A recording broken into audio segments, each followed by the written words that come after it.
Okay, so hello everyone and welcome to this event for Black History Month 2020. My name is Anne-Marie Evans and I'm the Associate Head of School for English Literature here at York St John University. I'm so delighted to be able to welcome so many people to this event and indeed from all across the globe as well, which is absolutely brilliant. So thank you so much for taking the time to join us this evening. Just a quick note that there's actually closed caption available, if that would be helpful for anyone. If you just kind of loiter your mouse at the bottom of the screen, you'll see that there's a CC button. So if you click on that, you should be able to follow along there. We are honoured to be hosting Jeffrey Boakye as our special guest tonight. Jeffrey is a writer and English teacher from South London and is now living in Yorkshire. His first book, Hold Tight, Black Masculinity, Millennials and the Meaning of Grime, was published to rave reviews in 2017 and has been described as the book that started the Grime library. His second book, Blacklisted, Black British Culture Explored, was published 2 years later, and it is a political and panoramic exploration of how blackness is located in language. Speaking on BBC Radio 4, Michael Rosen described Blacklisted as a challenge to dictionaries in the way it offers a new analysis of Black-related terms. Writing in The Guardian, Labour MP David Lammy suggested that Blacklisted gives a voice to those whose experience is persistently defined, refined and denied by others. Jeffrey's writing explores issues relating to education, race, music, sociology, popular culture and identity. His writing is witty, radical and complex and very necessary. We are absolutely thrilled to be able to welcome him to York St John this evening. So welcome, Jeffrey, and thank you for joining us. Hello, thank you. I didn't realise my writing was all that, but when you put it like that, yeah, it sounds right, doesn't it? Thank you so much. I'm properly thrilled to be here. I've been looking forward to this, so this is good. This is good. That's brilliant. So have we. So is everyone, I think. And I'm going to hand over to my colleague now, Dr Fraser Mann. Dr Fraser Mann is a senior lecturer in literature here at York St John University. He's a specialist in American writing with particular interest in conflict, testimony and trauma.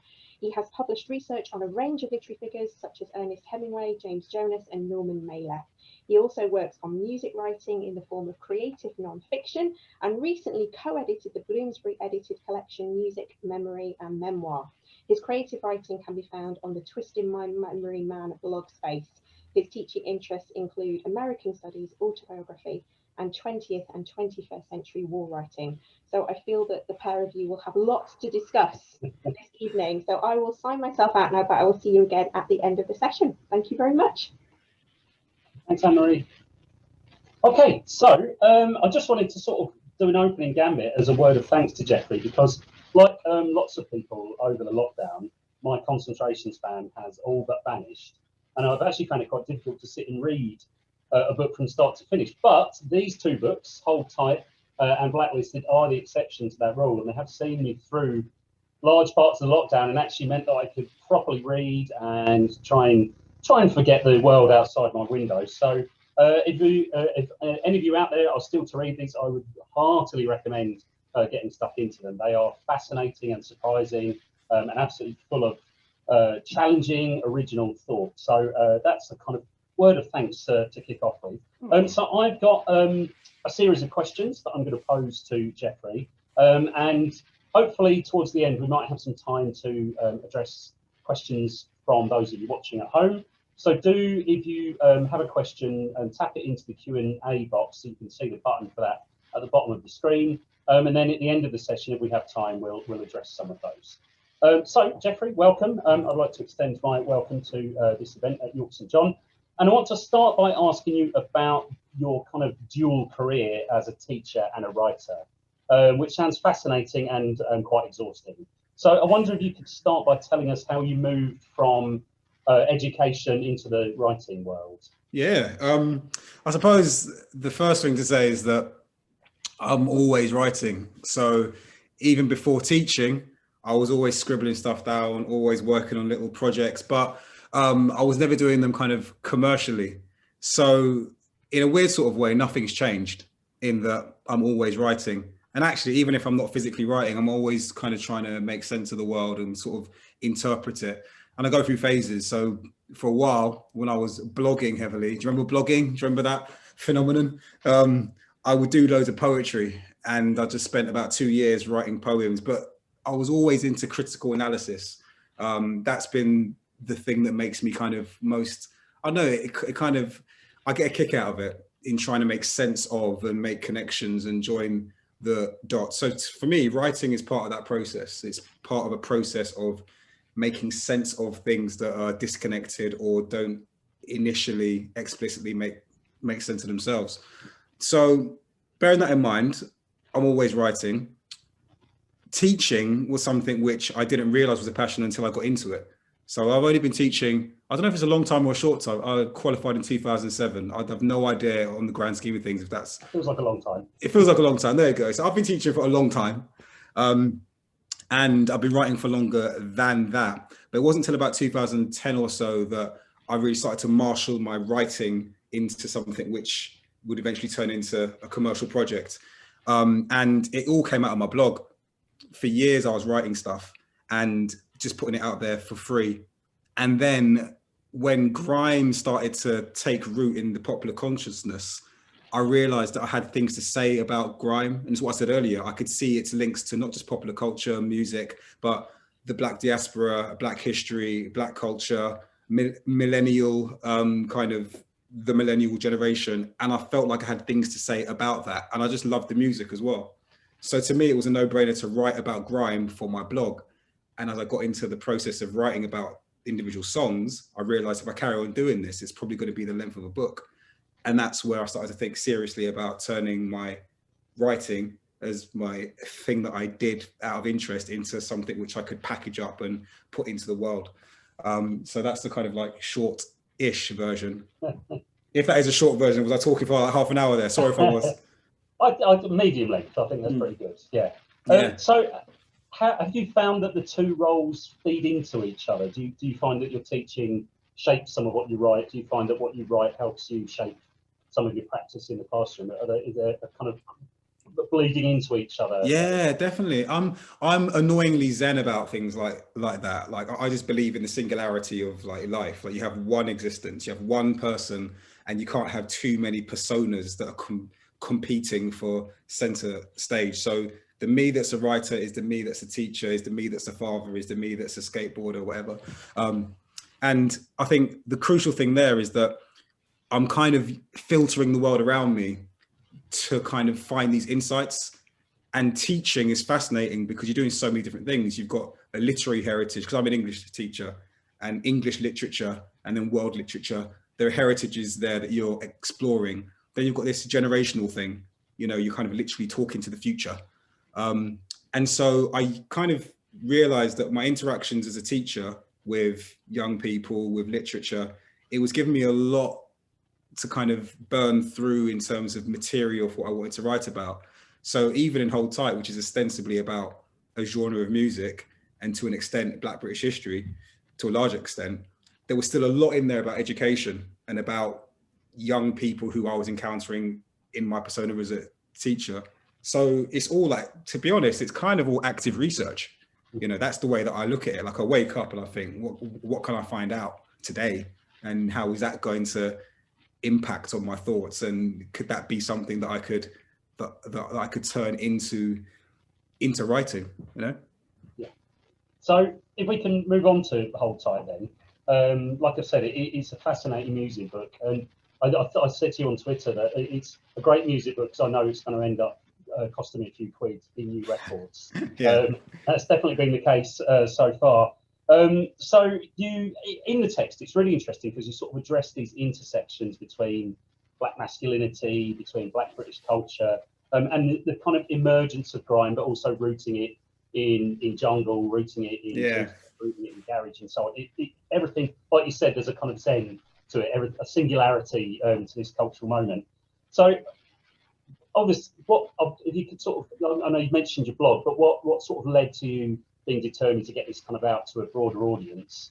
And what ideas and concepts were revealed to you as you were writing it? What kind of popped up off the pages as you were working on it? Good question. I mean, first thing to say is that when I wrote Hold Tight, I was writing it in 2016, I suppose, and I realized that I was what I thought was late to the party. All right. So I thought honestly that I'd missed the boat on writing a book about grime, because grime had a bit of a wilderness from maybe 2007 to like 2014, where it wasn't a thing. All the stars now, like massive, you know, festival fillers, they were kind of quiet. They were trying different things. They were trying to break America, going into pop, you know. So it kind of went quiet, and then had this resurgence in 2014. So in my mind, right, I thought I'm 2 years out. I thought I'm writing a book that's 2 years out of date, which is part of the reason why I wrote it so damn quickly, because I thought if I don't get it finished, then it's going to be irrelevant. And I honestly thought that, right? So I'm writing because just as it started to come back into the mainstream consciousness and people are talking about grime, and then there's that renaissance moment and Skepta's releasing Konnichiwa and like all that's happening, I thought people are going to write about this stuff with no reference or like deference to the Black culture that it stems from. And I sort of had a vision, like a really cheesy movie where there's like a montage coming in, and I could see headlines of like people writing about grime and journalists writing about grime. I'm not talking about jungle, I'm not talking about ragga, I'm not talking about breakbeat and everything else. So I panicked basically, and I thought, you know what, I need to write about this now with all of that stuff at the forefront. So it was a bid to make sure that those parts of the conversation weren't lost before it sort of got into the mainstream. So in a way, I've never really said it like this before, but it was a bit of a political act to actually just get the book out there. And that energy, I think, really fueled it because there was an urgency. Turns out I was about 2 years ahead of the curve, actually. Like if it had come out in 2018 or 19, I think it would have made a bigger splash, to be honest. But there you go, you live and you learn, you know, but at least I've written it, so. And so from the process, I mean, was there anything, obviously, you know, you're an aficionado and an expert. Well, am I? I don't know. You see, this is the thing. I'm always fascinated by that because I'm like, I feel like, sorry to cut you off. I kind of feel like I was the insider outsider or the outsider insider, right? So I knew grime really well, but I knew it in the way that a lot of people know culture nowadays, which is, it was very personal to me on my iPod. Like I'm slightly too old to have been hanging out in the clubs, like going to Eskimo dance and Sidewinder and stuff. The people that are like the grime, like legends that are my age, they're all fathers and mothers, and they're kind of older now. People like Skepta's about my age, you know, Kano, they're kind of older. Gets the younger generation that was consuming their music, I was almost like teaching that generation. So I felt like a bit of an outsider. And then as I found out when the book got published, I'm not in the music industry. I'm like a fan, basically. That's essentially what you're reading when you read Hold Tight. You're reading a fan's, I think that Musa Okongwa described it as a nerd's journey. You know, I like grime and I'm writing about it with the passion of a fan, but I'm not in there, you know, which means that I've got this, I'm not sure if it's to the detriment or if it's beneficial, but I'm outside of the thing that I'm criticizing deeply. So I can be quite brutal with my like vivisection, but I'm also loving it with the uncomplicated love of like someone that's just like a nerdy fan. So I feel like that space that I occupy as someone that just loves it means that I'm writing a version of the grime book, and there are other versions, because I bet that there are other grime fans that would pick another 60 songs and have other things to pull out. But that was my kind of non-definitive take. But I think I might have retired the concept. I don't know. I'm not sure if you can write a book with the same playlist format now on grime, because it might look like you just sort of doing something that's already been done. But that's what I wanted. I wanted a conversation surrounding grime. I want to hear other tracks. I want to hear other people's ideas. And I'm really pleased when those conversations happen, because that's kind of what I want to do. I want to talk about it with other nerds that like the music, you know, but at the same time, inform people that don't know anything about it, you know, because I'm a teacher and I teach stuff.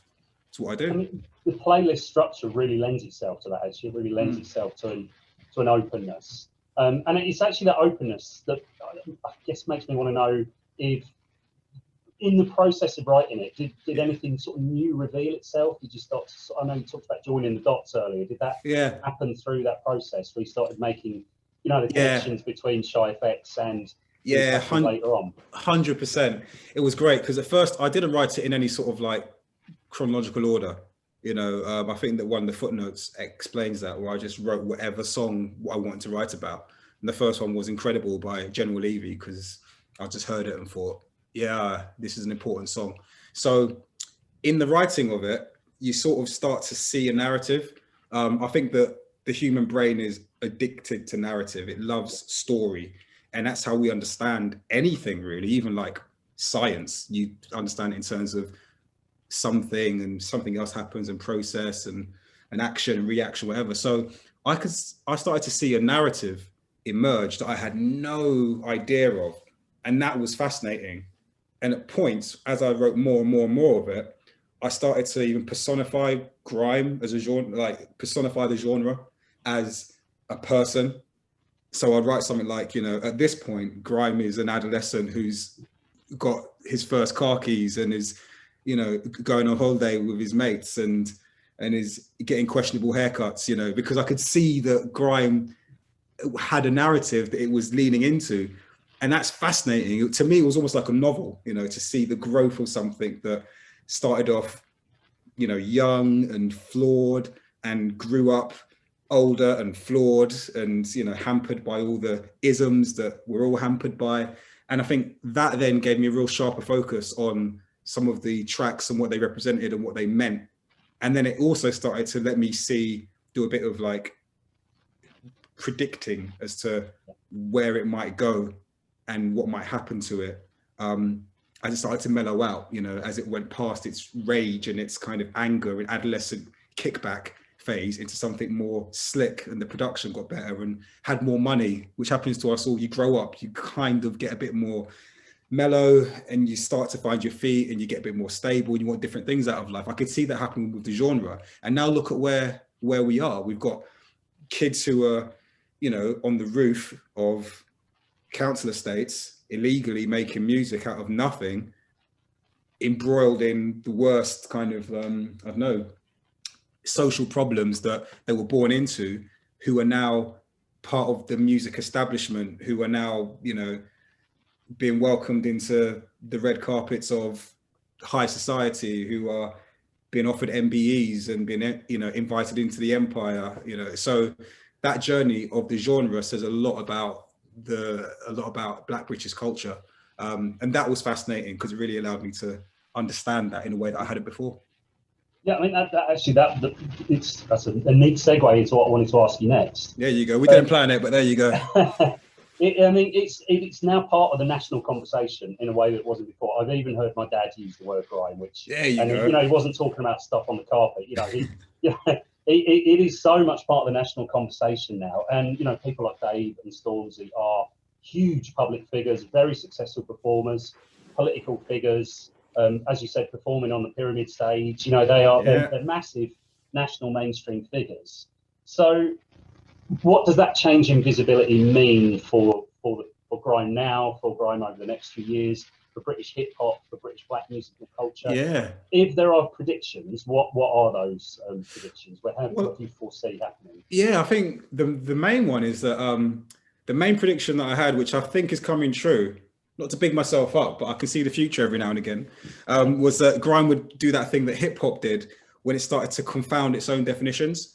You know how hip hop was at one point a very specific thing, you know, it was either electro breakbeats or like sample based music. And then when you say hip hop now, there's like a myriad of different styles that it encompasses, and it started to infuriate itself with its own definition. Grime kind of did that because a lot of people would say, I don't even listen to grime, but everything they do listen to is an offshoot of grime, be it, you know, UK rap or UK drill, or even like funky house and Afro beats and stuff like that. So the kind of evolution of what grime, the kind of primordial stew that grime was, that has led to this thing now where just popular music is all stemming from what grime kind of created. I think that is really important because it means that it wasn't just a flash in the pan genre, and it didn't have a kind of a shelf life and a best before date. It was actually more like something evolving, and that evolution has continued into areas that a lot of grime artists would never have foreseen. Like, no one would have thought that a grime like millennial baby, I'm talking about Stormzy, you know, if you're on the Zoom, Stormzy, sorry to call you a baby, but I don't know, you're younger than me. I like that I'm talking as though he's actually there somewhere. He might be, but for a grime millennial infant like Stormzy to be in the position where he's, you know, singing hooks in songs and performing on the main stage and collaborating with massive pop stars, is something which just would have never been predicted, while at the same time being a disciple of the true like roots of grime. Like, he will do songs that are, you know, sampling old grime tracks. You will get into a clash with another grime MC. That I think is something to be celebrated. And I feel like the fact that it's kind of in the national consciousness is a mark of respect to all of the Black culture that grime grew out of, is being kind of recognized in that. You know, UK garage has been recognized in that. Jungle's been recognized in that. Ragga, if you want to go off into the Caribbean, has been recognized in that. And now you've got African music, like Afrobeats is huge, you know.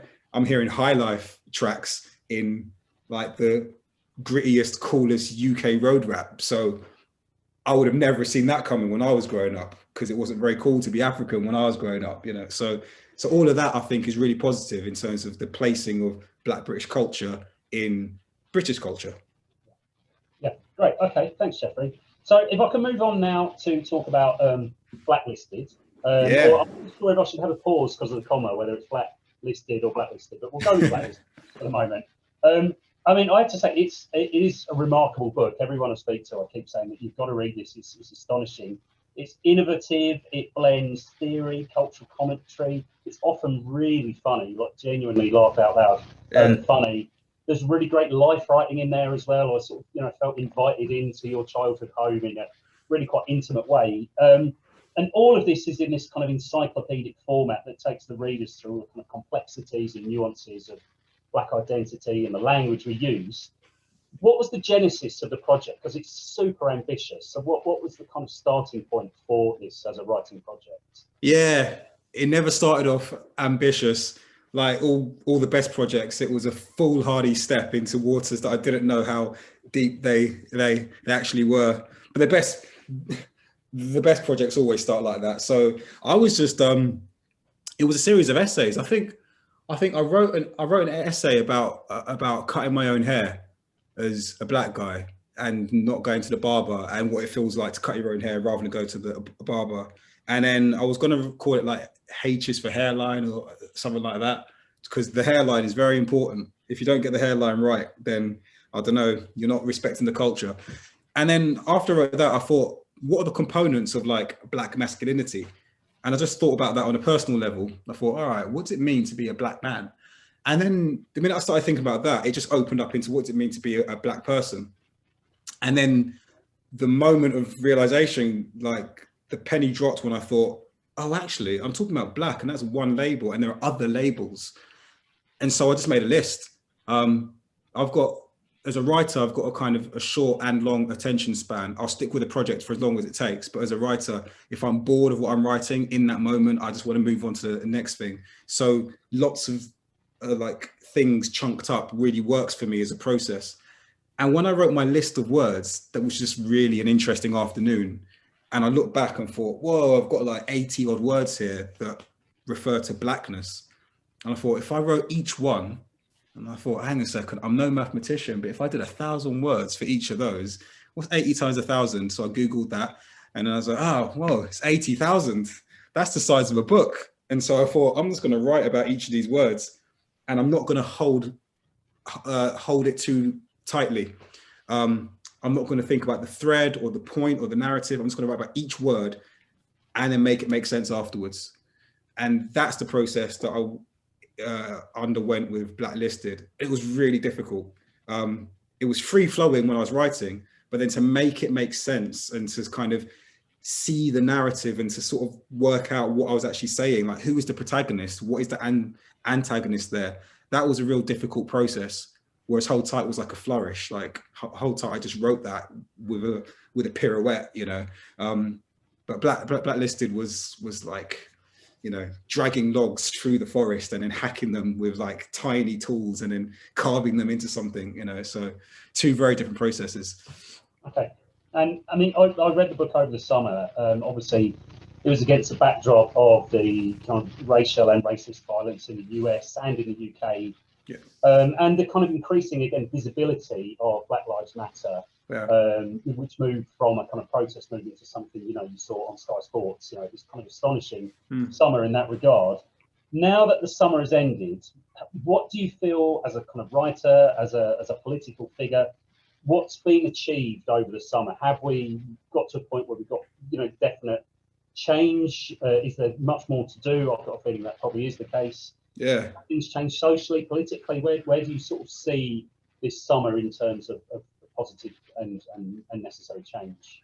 Yeah, I mean, I'm trying to think. Let me just give you the real answer, I suppose. The real answer is that I don't think much has changed. I feel as though where we were before the summer was a space that a lot of people were living in. So a lot of Black people in this country would be like, yeah, that's what life was like anyway. Like, we knew this. It wasn't a shocking moment. It was a revelation maybe to the dominant mainstream population that haven't got that lived experience. But for marginalized communities, like, we all know that's what the world is like. And so that moment where there was a bit of a crisis and there was an emotional reaction. And I think that's important because you have to feel before you can think. And I saw that over the summer. I saw people for the first time feeling the sting of some of these prejudices and injustices that are so like, you know, endemic in society that you don't even know they're there. The metaphor I always use is it's like gravity. Like, no one thinks about gravity. You don't wake up and go, oh my God, there's this force that's just like pulling me to the earth and it's making my bones grow weird. And it means that it's hard work to even stand up. But there's this massive force. And I feel like structural racism and subconscious bias acts like gravity. For a moment in the summer, when everyone was in lockdown and everyone was like Zooming and whatever, I think people realized for a moment the weight of that because you couldn't ignore it. And then you slowly get used to it because it's such an oppressive force. And I feel like we're still there. The difference now is that people have seen it and people have felt it. So you can't ignore it because we all know that you saw it. You know, it's like if everyone peeks around the door at the same time and everyone sees the thing, go, whoa, you can't just pretend you didn't see the thing, you know? And these things have been seen before, but in my lifetime, this is the first time there was a global moment. Like, we've got the internet, it was viral, it was everywhere, and everyone had no distractions. So now we've had that moment and everyone felt it and there was an emotional reaction. The question is, what do you do with that emotional reaction? Do you kind of dampen it because it's a feeling that you don't want to have? Or do you turn it into an intellectual reaction and a responsibility? And that's something for individuals and institutions to really think about. My work will continue because I've been writing about this stuff for years. I've been writing about this stuff since I was a kid. I remember being 14 and writing essays about race and about being compared to Andy Peters. Like, I can remember writing an essay for No One about people comparing me to Andy Peters and why that was a problem and why that was interesting. So I've lived this, you know, but now I suppose it's up to people that haven't lived it to think about how much they want it to be part of their lives. Ooh. I mean, I think the intellectualizing is super important. I mean, we've seen just over the last couple of days politicians using a kind of a discourse and terminology that they clearly haven't really kind of read up on or experienced or had meaningful conversations about. And that, I mean, that brings me on to the kind of institutional response, universities and schools and publishing houses. We are in October, it's Black History Month. This is a Black History Month event. So I wonder if you know, there's been more conversation really than any year I can remember about Black History Month this year. So what role do you think Black History Month now has as part of a kind of broader cultural moment? And what role can universities and schools and the public sector play in making Black History Month something that is meaningful beyond a sort of series of events that Yeah. then moved on once we get to November?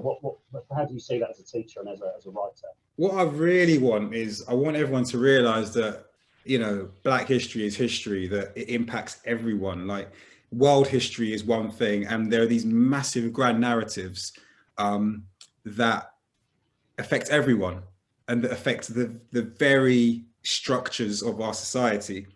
And I feel like that fact has been deliberately hidden or made obscure, or kind of like not taught, because the system itself, you know, and in this case, maybe it's the government, or maybe it's just the notion of like nationhood, or maybe it's like a post-imperial thing, doesn't want to dismantle itself.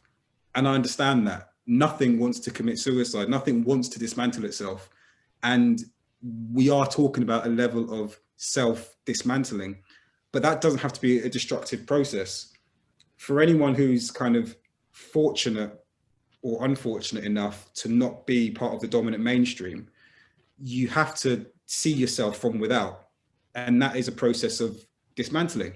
So I'm well aware of what I am and what I seem and what I look like. It's the only way you could write a book like Blacklisted, because I know that I'm seen in a particular way and I'm incongruent with my context, because basically on a very crude level, I'm not supposed to be here. Like, on a very crude level, you know, I've been sort of the narrative, I've been uprooted and moved around, and I'm sort of in a minority. There's only 3% of the population of where I live look like me, you know, tiny. 3% of the human body is like, what is it, like an eyelash? So I have no idea. I need a biologist to work that one out for me. But when you can see yourself from without, and when you're hyper aware and self-critical, it means that there's an honesty to your experience, and it means there's an empathy to that kind of, like, you know, there's no such thing as normal, you know.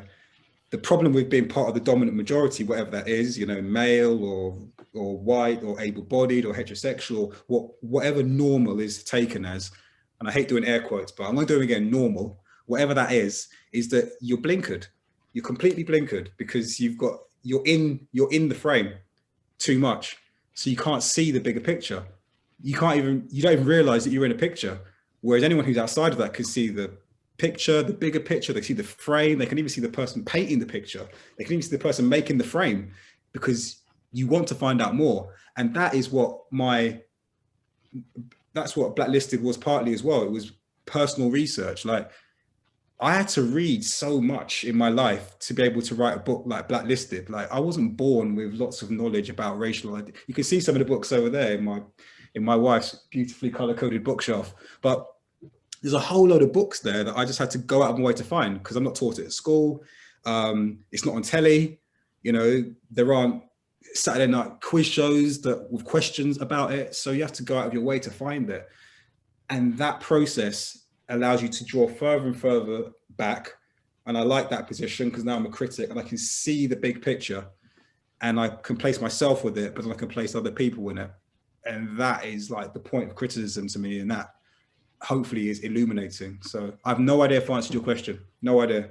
But no, you definitely did. I mean, what I really like about what you're saying is that it's like a kind of call to read, actually. And I think that means that publishing houses and schools and universities share some of that responsibility. I don't know if you agree with that. Definitely. I mean, I think that publishing, you know, there's been a bit of a flurry of excitement, you know, Rennie's book flying off the shelves, Why I'm No Longer Talking to White People About Race, Akala's book, Natives, British, David Osoga's book. You know, there's been like a series of titles that had interest.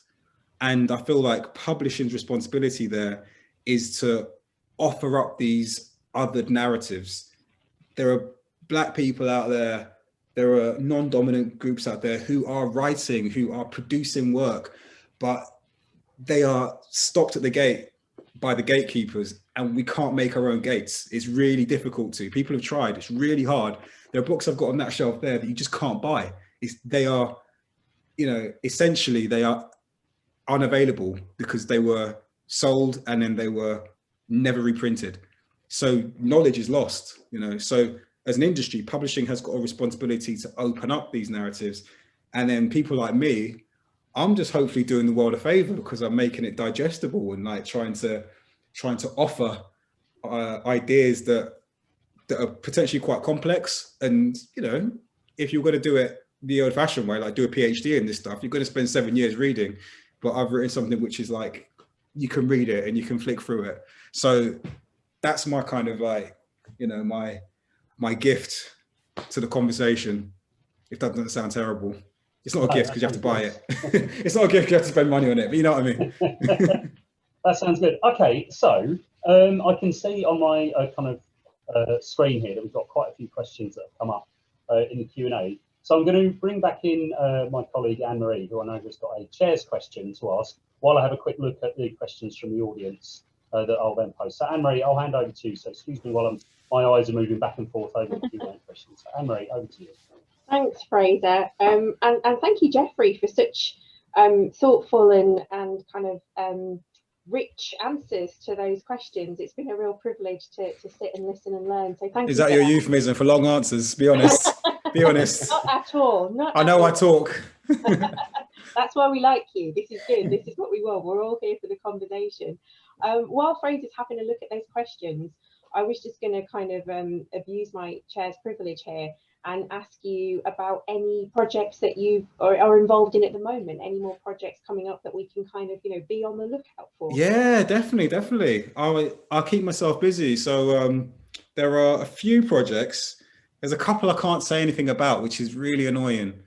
So I'm just going to leave that hanging there, just as like teasers. So projects I can't talk about, but the ones I can talk about, next year I've got a book called Musical Truth coming out, which is a kids non-fiction history book with Faber Children's, and it's basically Black British history, modern Black British history, told through a playlist of songs. Okay. So that's really exciting.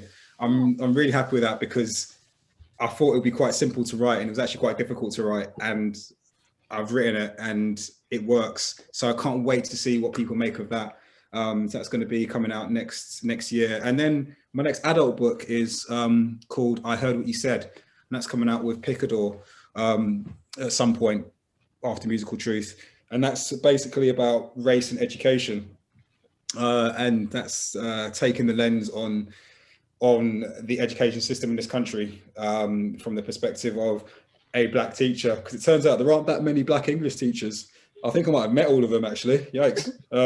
So kind of looking at education through that perspective.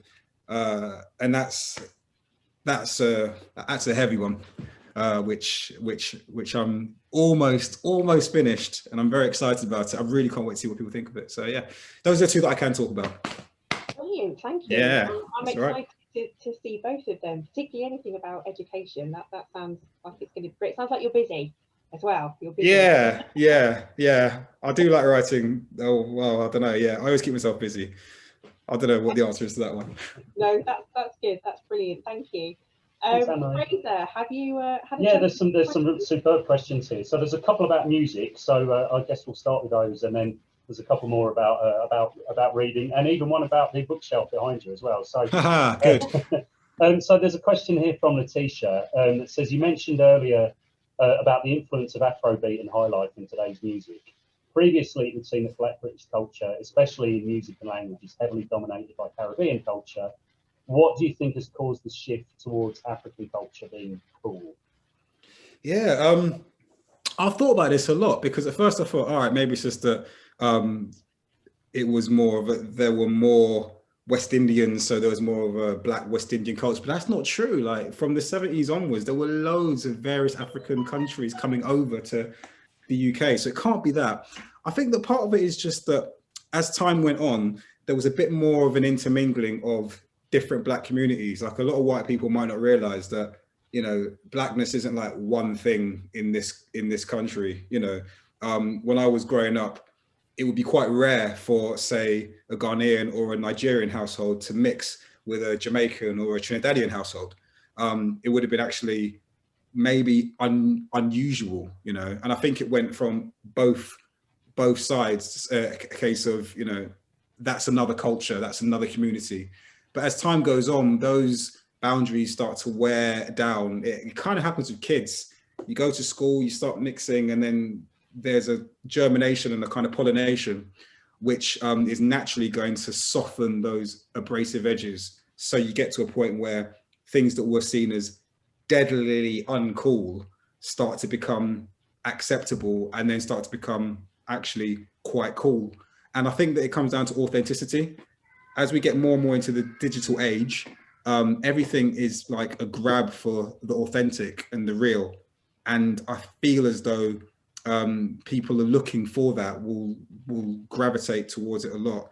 And there's something very authentic about a culture which predates the internet, about, you know, music, language, colloquialisms that have a kind of integrity to them. And a lot of African cultures are very, you know, like tangible. So maybe that's it.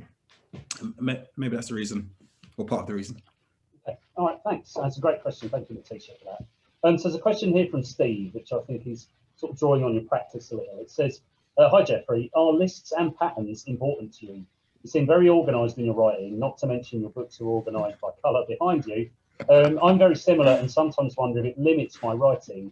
You don't seem to have this problem. How do you stick to a format while still allowing your imagination to soar?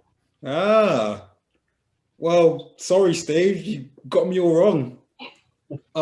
I don't, is the answer. That's all my wife, so that's got nothing to do with me. My filing system is very different to that. I essentially, the list thing is just a way of getting into content.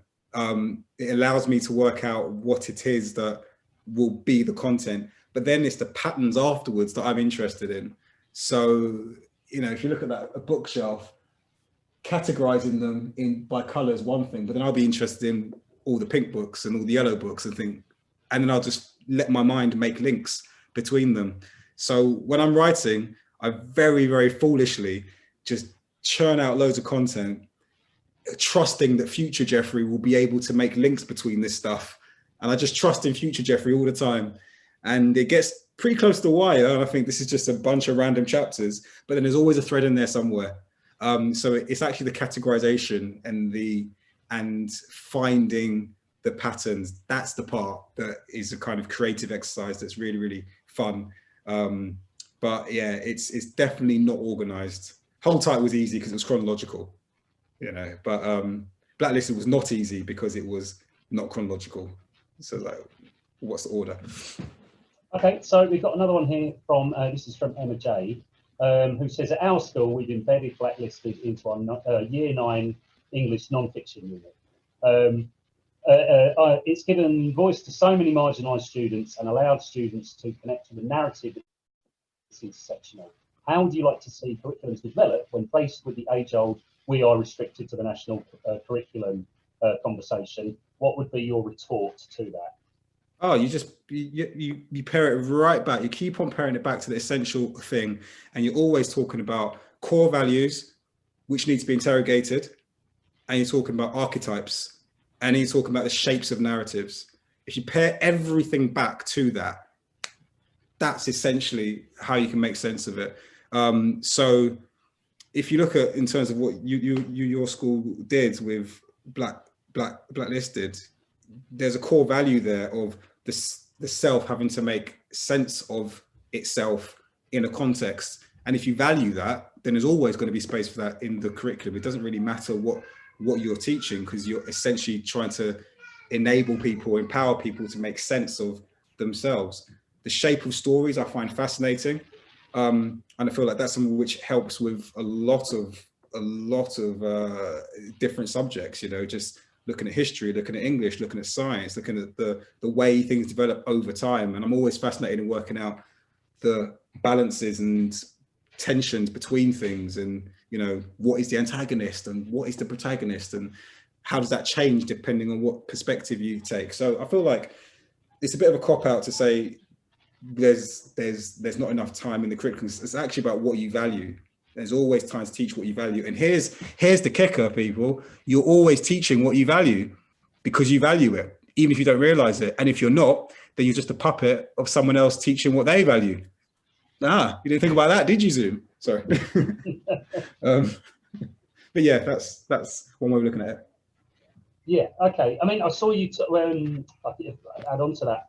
I saw you sort of almost despairing the other week on Twitter, talking about teaching of mice and men and how limiting that is in terms of African American identity. Yeah. How do you, as a teacher, what do you do with a text that is so embedded into the curriculum? As you said on Twitter, for whole generations of kids, that's their view of African American identities. Yeah, yeah. So how do you kind of work with that sort of difficulty?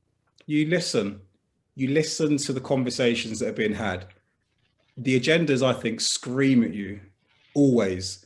It doesn't always take a black person getting kneeled on for 9 minutes for the agenda to shout at you. Like, you just have to look up and see what the world is. So once you're aware, once you're listening to the agenda, like really listening to it, then you can join that conversation and work out how you want to respond to it. So you could be teaching of mice and men, you could be teaching Shakespeare, you could be teaching anything. But how it relates to your current context, that's something which is always going to be fresh and new and vital. So for me, teaching of mice and men in 2020, after the summer we've had, is a very different experience because I'm asking different questions and I'm raising different issues and I'm being provocative in ways that maybe I wouldn't have been in 2007 when I started teaching. So to some extent, you can work with almost any text as long as you're interrogating it in the same way. And if you're just lazily reinforcing values that have been placed before you, that's the problem, I feel, because that's when you aren't responding to the conversation that you're part of, and you might be ignoring certain agendas that need a lot of attention. I feel. So this will be our final question, and I must admit it's one I would like to ask as well. So this is from Joe McKinley, and you'll have to forgive me because you'll probably say you can't answer this, but who is the most gifted of all the grime artists, and who do you think has done the most for the genre? What kind of question is this? The most gifted, and who's done the most for the genre? Oh my word! All right, I'll answer quickly. For various reasons, in terms of introspection and kind of analysis of self and grappling with context, it's Skepta. And I'll say that almost without any hesitation. No one does introspection like Skepta. He says things like trying to think of punchlines I've already said. He says things like, my teacher called me a sideman. I told her to remember me. Now she's emailing me, asking me to talk to kids at assembly. Like, that's a whole essay in the denigration of the black boy in white education and the empowerment and pain and want for connection that the black boy archetype has. So Skepta's up there for that reason, but that's a horrible question because there's tons of artists, like tons. I don't know where. Yeah, that's a whole other Zoom. Well, maybe we can set that one up for a year's time. We'll give you a year to think about it. Definitely. So okay, so I think that kind of brings us towards the end of the conversation. It has been an absolute delight hearing you talk about your writing, hearing you talk about kind of broader issues in British culture, global culture, and to hear about your future projects as well. I'm really looking forward to doing more reading. So Anne-Marie, is there anything else you want to add before we finish up? Just another thank you. It's just been such a brilliant hour for everyone, and I think probably what we all needed this week. So thank you for being so generous with your answers. As I said, I also just want to say thank you to Fraser for asking all the questions and doing a great job there. And I also want to give out a shout out to our colleague Hannah in events, who has organised us all on Zoom so beautifully this week. So thank you to our events team here. But no, Jeffrey, it's been a real pleasure, and I hope that we can invite you back again to come and talk to us some more. It feels like this is just the beginning of the conversation. Absolutely. Thank you so much for having me and for putting up with my my long answers. But yeah, let's 100%, let's try and make something happen again, because it's been really, really cool. Thank you.